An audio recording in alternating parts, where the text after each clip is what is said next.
Just announced it. You're off. We're live. Rightio. Welcome everybody.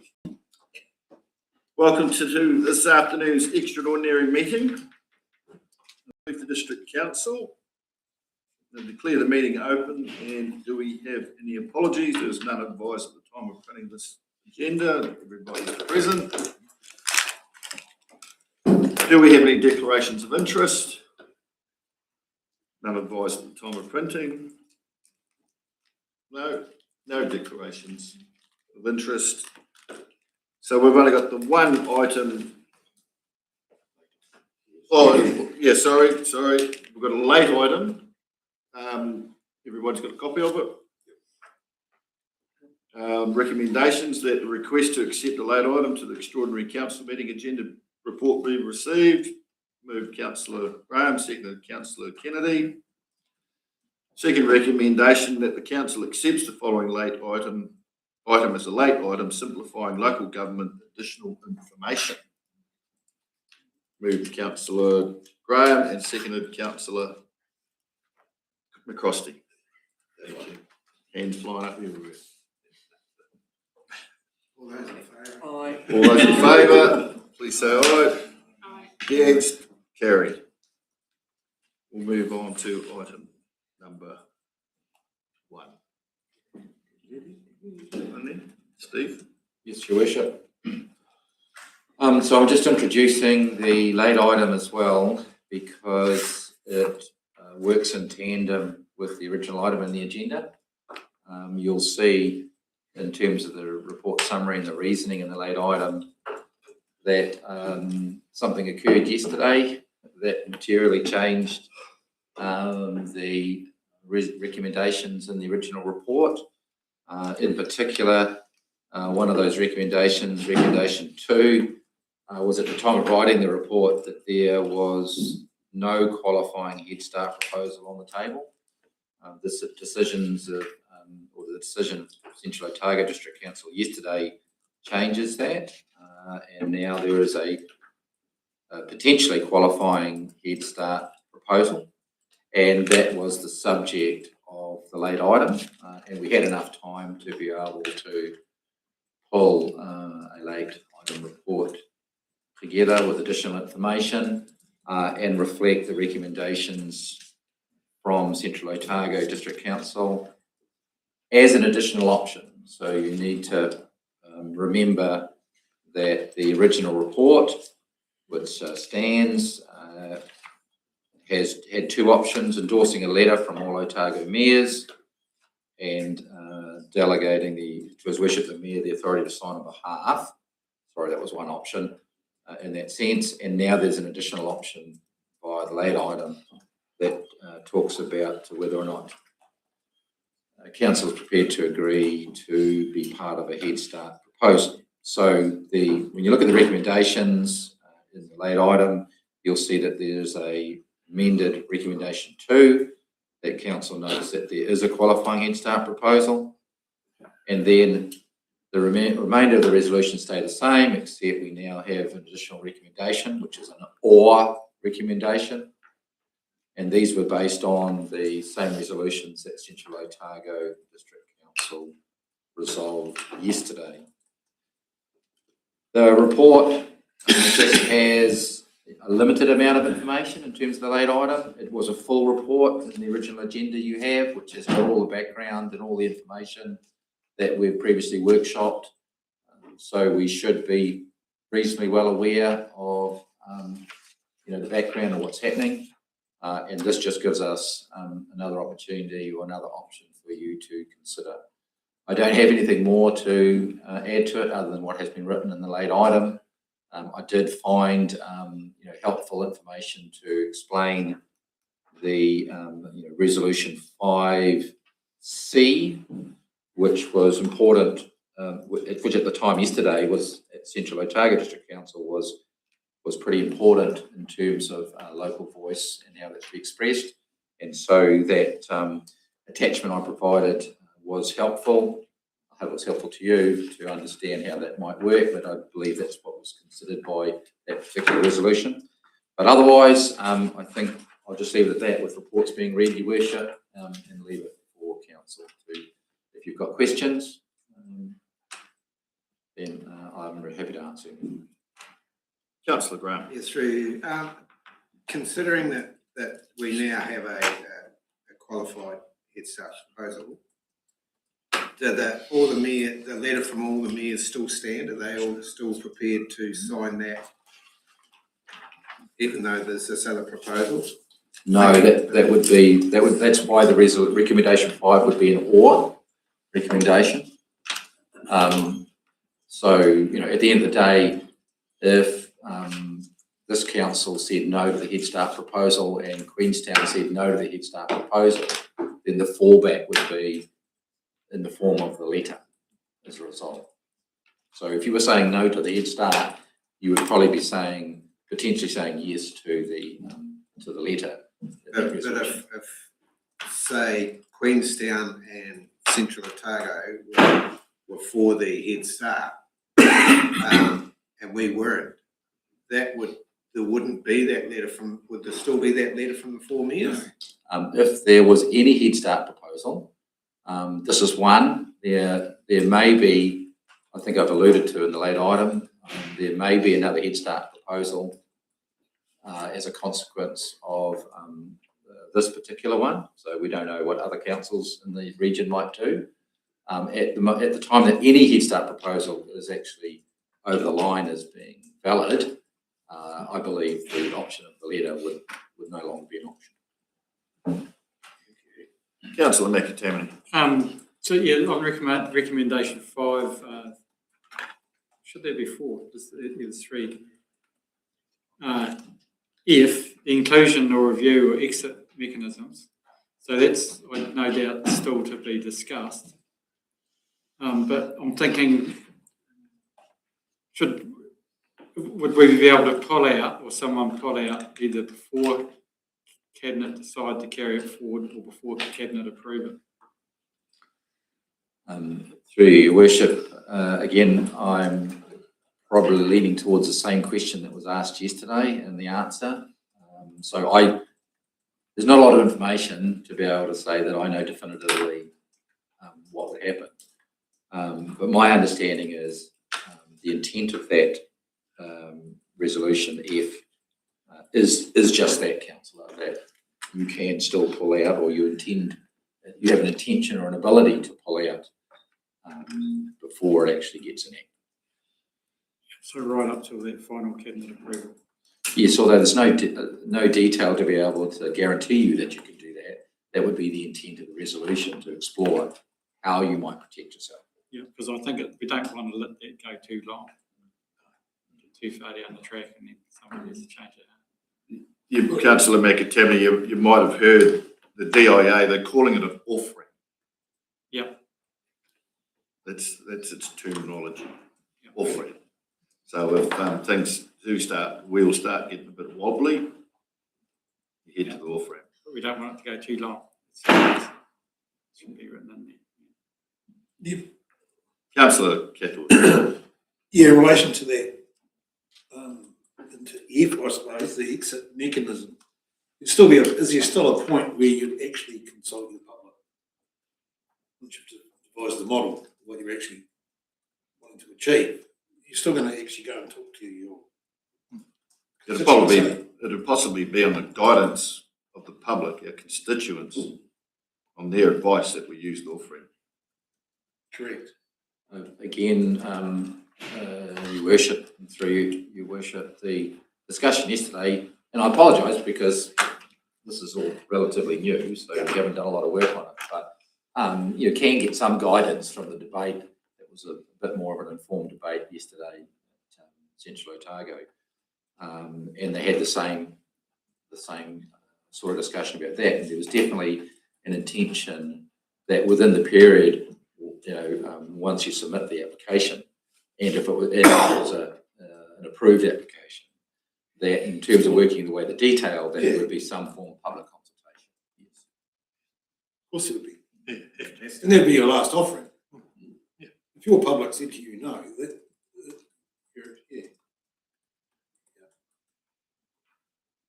Councillor Cotton. Thank you, Your Worship. So, Steve, just on that, what, if we went down the off-ramp or whatever it's called, if that happened and our constituents wanted that, would it be fair to say we're exposing ourselves to the backstop proposal? That's where you're going to end up. Yeah, whether you like it or not. You'll go off the off-ramp and hit the wall. Just making sure that's clear. Councillor Graham. Yeah, through you, unless you're taking the off-ramp to jump onto another one. Possibly. I think we need So to, the exit wouldn't necessarily be to be in a backstop position. It may be that you see benefits amalgamating with Dunedin. Or you get Benedictine or something, I don't know. Well, yeah. through your worship, I think you need to, we need to be reminded of the timing of things. So when the legislation is enacted, so let's say approved Head Start proposals get right through such that you are going to have enacted legislation as a result, that the time they do that, they will also, our understanding, they will also put their legislation for the backstop. So you've got to have it all done by then, or you're in the backstop. I don't know really what's going to happen post approval of Head Start proposals and what you do with proposals that are submitted and not approved. All that is up in the air. Nobody knows what happens with that. So that's high risk in that sense. But that's all the uncertainty we have. We just have a time frame between now and legislation being enacted, which I think was to be completed around March, I think it was, next year. Then we'll know what's going on. Councillor Cross. For your off-ramp though, like Councillor Graham was saying, it'd be a bit tricky for us, being at the base of the Clutha Delta, to join something else when it's a fair bit of it's like your catchment area too. Depends here where it is.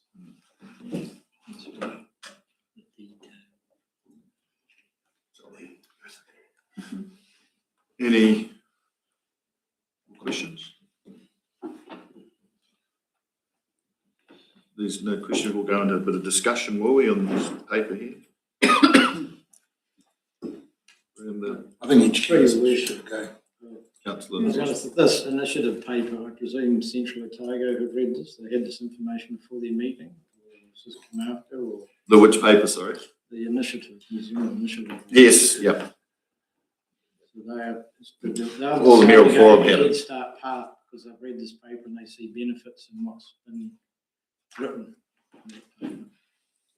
I can't answer that, sorry, but I think you all know, like with the correspondence I've been having with my role at the Mayoral Forum, and it's been publicised, and it's borne fruit from the Central Otago. So, and you councillors are probably the most informed councillors on this journey today. So,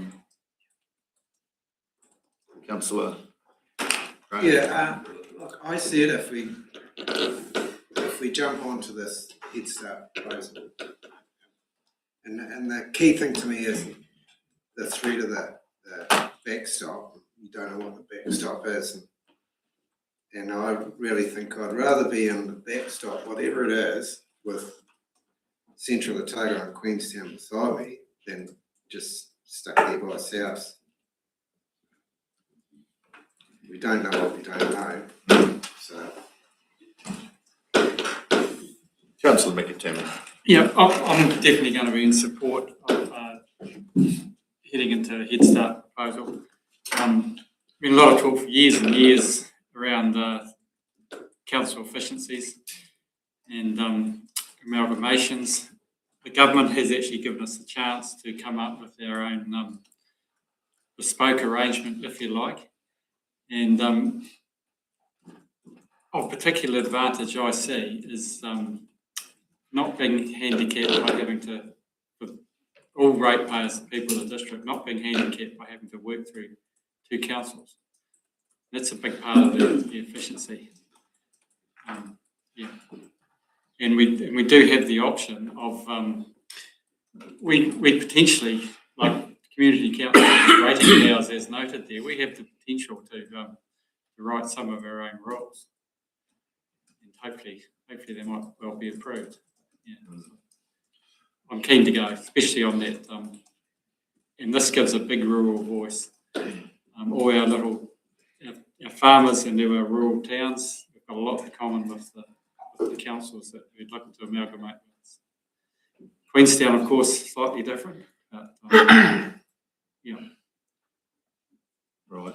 And I'm expecting, I'm going to go around the room for discussion here as individuals, because it's very important. We're dealing with generational futures in this decision.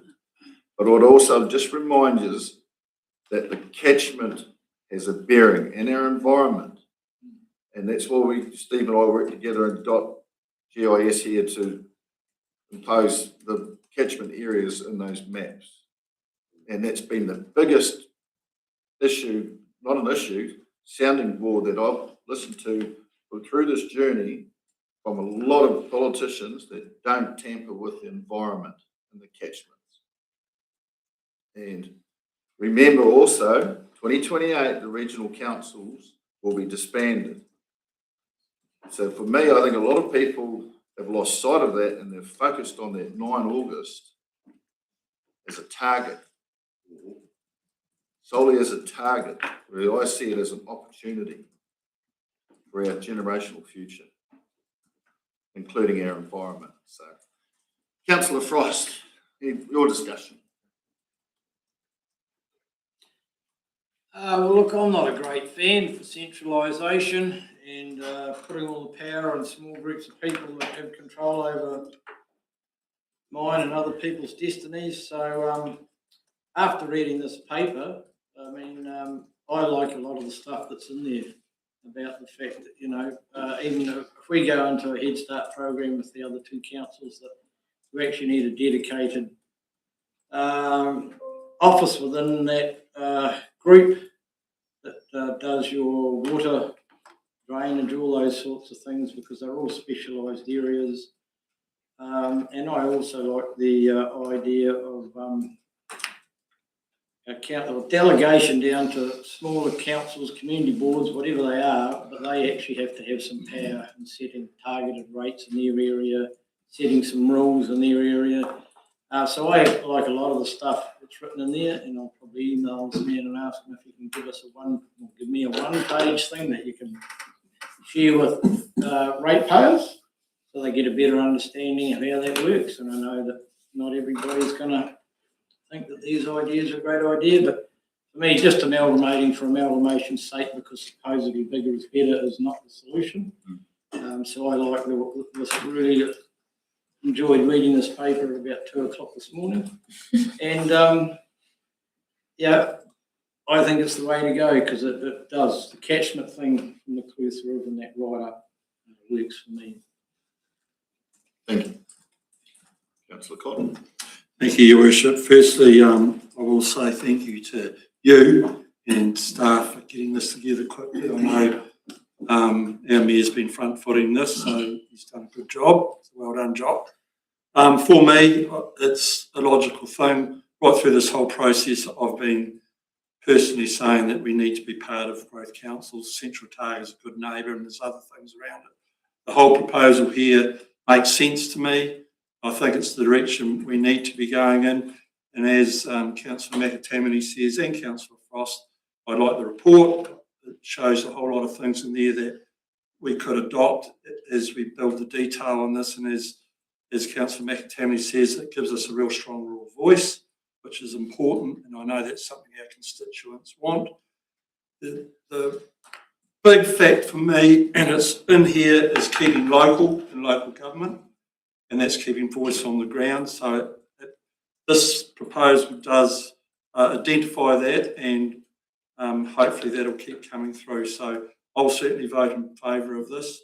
I think it's the right direction to go, and the big thing for me is we've got control of our destiny. Some of the questions I've been asking, what is the backstop proposal? no one can tell us, so we don't know what that is. We might like it, it might be great, but we don't know, so we've got to take destiny into our own hands and move forward. So that's how I see it. Thank you, councillor Cotton. Did you want to add any more to your? Oh, I was tired just listening to that one. No, one of the big worries come out of it was losing the local voice and identity, and this covers that. And one of the biggest selling ones to me is that off ramp if we don't like it. So I can't see any faults in it really, and we've got to go somewhere, don't we? Thank you, councillor Simon. Do you want to add any more? No, you're right. My turn, yeah. Councillor Kennedy. I suppose the biggest thing for me talking to different ones was they were worried about our towns going backwards. Was the proposal here that won't happen because, as everyone has said, already said, you know, local sort of things. Some of us are used to community boards. Okay, they might mean a bit different to how they run at the moment, but yeah, it's great that we've got some of those experiences around.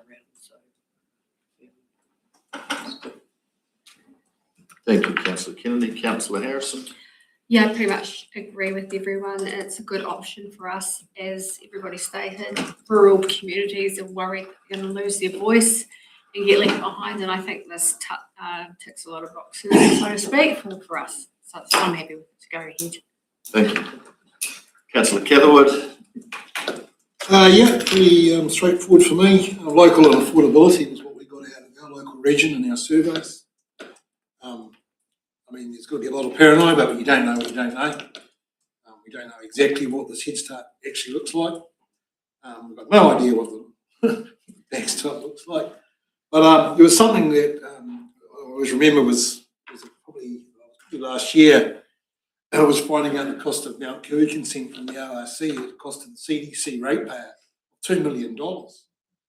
I mean, and you've got a government that's come along and they've identified there's all this bureaucratic mess going on in our country. And they're trying to do something about it to reduce the cost to the ratepayer and trying to speed things up.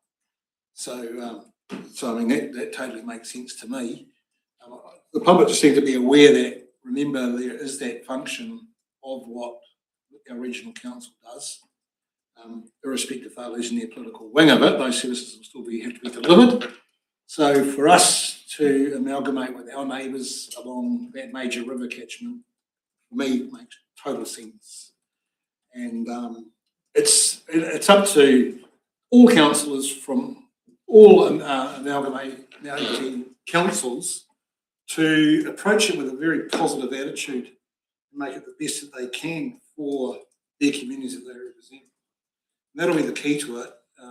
You know, ring fencing debt, things like that, you know, get rid of that paranoia by ring fencing debt. There's lots of examples of ways to maintain the local voice. So I look forward to seeing what the results of it are, and let's hope we can drive a positive attitude and make things more affordable and maybe even closer locally to people that we represent. So I'm all in favour of it. Actually, we don't know what we don't know. Thank you, councillor. Councillors. Yeah, Worship, I just have a couple of quick questions. I just missed out there before. Last week we sat here and it was made quite clear and we all agreed there was no way in hell we could do a Head Start. And that this report, has that just made it to be happening now from that's come through just yesterday? Like, you know, we all decided that the amount of work was going to go. So is that what's changed the rationale? Or is it the decisions from the other councils to bring us on board? Three, Your Worship, two things to that in the answer. Definitely changed as a result of Central Otago's debate and decision yesterday. But also Central Otago is taking the lead in pulling together an application. So I'm thankful from a staff perspective that that would happen if you said yes to this, and we would certainly be contributing, but it's feel a lot uncomfortable that we're not necessarily doing that by ourselves. And just the other quick one was, if we agree to this, at what stage do we get to try and capture some of that other areas like the Torrey Delta and all that? If we went down that track, can we get some more area that we discussed? We've got a timeline, councillor, but we've got to let the other councils go through their process as well. I don't know if I've captured the other areas. This is probably appropriate, but I'll recall it. Look out, here come the Indians. But yeah, and just going back to your other question by that Steve helped clarify it's not just solely that document that came through. Like, we have the Targa Merrill Forum has been very transparent right throughout this whole process. And we have been talking, but a week in politics, a lot can happen. But Judge, also, recommendation 5B talks about recognition that an option may exist. So it's the bit that sort of goes, nobody really knows what might happen once if you say yes to this, and it's known that a valid Head Start proposal can be made. It just makes provision for the additional areas to be included in some form, if that's at all something that is wanted. And I think the point from the discussion yesterday, again, that's very helpful to guide us, is that it was the intent of that resolution 5B was that it wasn't about forcing any of those areas to be part of this proposal. It was making provision that if those areas wanted to be part of it, then it's already been recognised in the resolution. Thank you. So you just, in closing, thanks for all the good work behind the scenes too. There's obviously quite a bit going on. So yeah, I'm all for it. Thank you. Councillor McCroskey. Like Rog, huge thanks for keeping us all informed, Job. Like you say, we probably know as much as anybody. The fact that we've taken on board, or all the councils are, and it's disbanding the IRC, and the fact that we're all in one catchment, that just all works together in my head. And also, we all have strengths and weaknesses as councils, and our geological area. If we can keep our voice locally, be it community boards, whatever, and can work all together, we're actually taking advantage of leading the charge, not being pushed. So, yeah, I'm for it. Thank you. Well, just before we go to the vote, because there's no further discussion, or with the recommendations, we'll get a bit of it from my. Oh, you're all right. I'd just like to add, just in closing though, as you're aware, when I was starting off for that bit of a break there a wee while ago, and I asked you all to, do some serious thinking about asking our community members, your community, and what your community of interest members would like in the way of questions. Where do you want to fit in this amalgamation model? And this is a strength that the Clutha District Council has got, that you've all provided a couple of questions for comms to add in to the survey.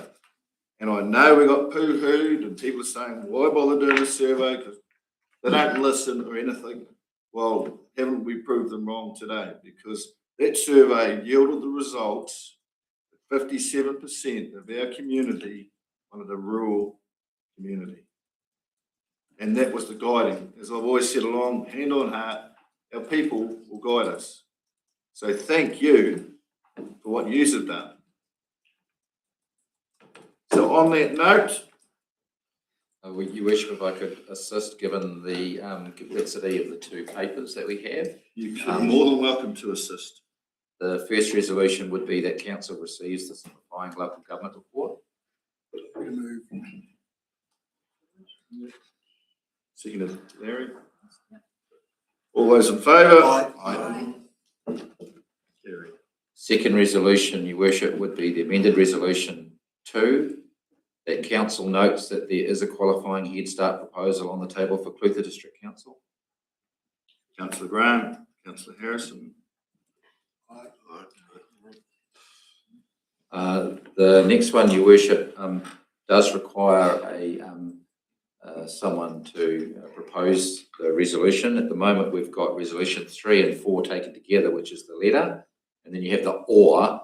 So it would need a councillor to propose one of those. So it's either resolution 3 and 4, or someone's going to be recommendation 5, which is that whole swathe of council direct staff to prepare a head start proposal A through to F.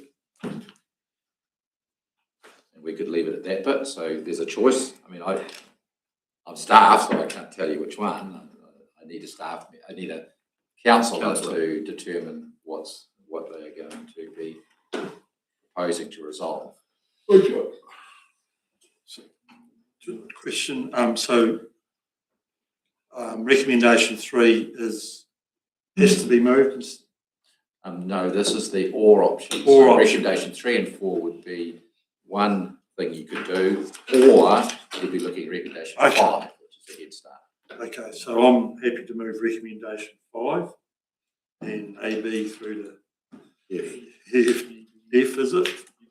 Yes. Moved councillor Cotton, seconded councillor Graham. All those in favour? Aye. Against? Carried. And then we're just doing, as a result of that, recommendations 6 and 7 are valid. So they could be taken together, notes the draft proposal, and authorises His Worship to sign a proposal on behalf of the council. All those in who moved that? Moved councillor Frost, seconded councillor Harris. All those in favour? Aye. Against? Carried. That's it, Your Worship.